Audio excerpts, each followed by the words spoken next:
of the disaster is such that rescue and aid efforts still haven't reached some areas. The Red Cross is part of the international effort on the ground. We're joined now by Claire Durham, Logistics Manager for the British Red Cross. Thank you so much for joining us. You have the benefit of being an international organisation, so presumably you're all rallying around the Philippine branch right now. That's correct, yes. The British Red Cross is sending a logistics team. They arrived in Manila, and they'll be responsible for supporting the supply line in, and all the Red Crosses and Red Crescents sending in the necessary items like tarpaulins and water containers that people need. How is the organisation regarding this disaster in the scale of disasters? It's a large-scale disaster like we've seen compared with Haiti and Pakistan and the tsunami. The tsunami? In terms of the number of people affected. In terms of this wall of water that swept through, are you finding that that actually has caused the majority of the damage and that's creates a specific level of need? The assessment teams, they're still on the ground and they're still getting to the areas to look at those kind of things, but I think it has added to the problem. And how do you coordinate? Because we've heard these stories, obviously countries have been very quick to step in, all the aid organisations are very quick to recognise the scale of this. What happens though if you all pile in? It gets a bit chaotic, doesn't it? We've heard about this in the past. How are you avoiding it this time? I think we're much better at coordination than perhaps is seen. There's a system called a cluster system. So the logistics teams from all the different agencies, for example, will meet together. The same for water and sanitation, the same for health. So there's definitely a big drive to make sure that we do work together and we coordinate so that we don't duplicate effort and we don't miss out. In the situation where you don't actually know what the problem is because you haven't reached all the areas, how do you prepare for that? Do you just throw everything in, or you just... It's a bit more organised than that. We do know, having responded to all the major disasters over the last few years, we have built up a lot of experience in that. So we know the kind of things that are needed. But it's very important that we do get those assessment teams to determine exactly what is needed and what the priority is, and we don't just pile in, because otherwise airports become very clogged up.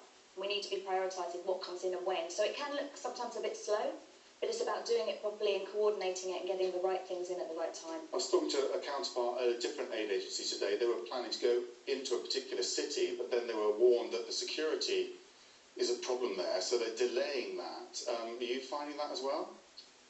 My team are still on their way to Cebu, so that hasn't affected them as yet. But obviously we're working with the Philippine Red Cross on the ground and finding out what's the latest information. Because it's a terrible situation when people are desperate, they are looting to survive. You have to balance that against your staff's safety. It's true. I think it is an indication of the need and the desperation of people, and hopefully once the supply chain is moving and goods are flowing in, then that's going to come to an end if we're getting stuff out to the people that need it. In terms of how long this goes on for, are you able to predict in any sort of way, from the information you have, how long it will take to at least make sure people have water?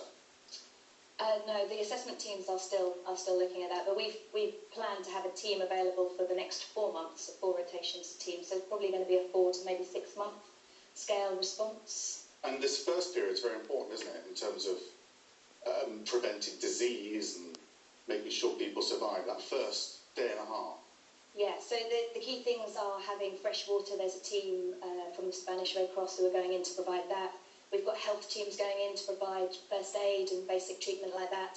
And also some of the items that we're giving out, so like jerry cans that unlabel fresh water to be stored properly, and hygiene parcels, so things with soap and these kind of things that allow people to keep themselves clean and stave off disease. And you're very quick at assessing these situations, as you need to be. What sort of expertise are you pulling in? What sort of disaster do you compare this most closely to? It appears to be on the size of the tsunami or Haiti in terms of the number of people. We've got a number of different specialists out there. We've got shelter specialists, logistics, water and sanitation, health, so all the typical sectors that we would expect.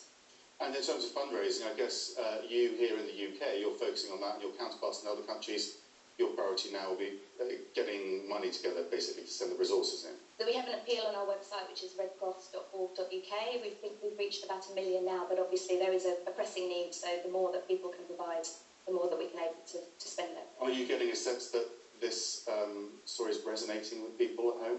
I think so. It's on the news a lot. People are talking about it a lot, so I think there's a lot of people who are resonating with it. Well, thank you very much for joining us. Good luck with your work.